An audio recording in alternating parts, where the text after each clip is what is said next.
Илгери бир капчыгайдагы корум таштардын арасына бир түлкү ийин жасап алып, көп жыл жашап, тар ийинге башка жандык каттабаптыр.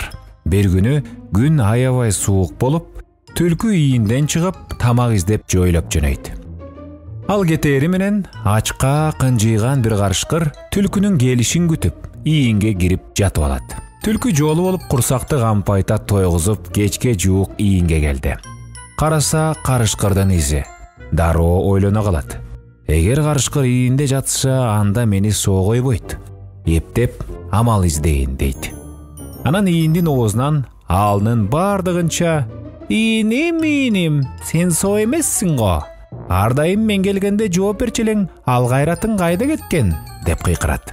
Карышкыр тигинин түлкү экенин билгенден кийин «Ау» деген улуган үнү менен жооп берет. Түлкү болсо ийинде карышкырдын бар экенин билип, «Бая эле ошентип жооп бербейсиңби? Мен карга оонап тазаланып келейин» деп калп эле карга оонамыш болуп жатып, жылт коет. Ал эми ачка акмак карышкыр азыр түлкүнү жеп курсакты тойгузам деп тилин салаңдатып, түлкүнүн ийинге киришин күтүп жата берет.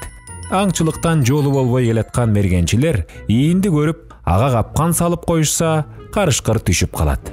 Ошентип амал менен түлкү бир ажалдан кутулат да карышкыр алданып өлгөн экен.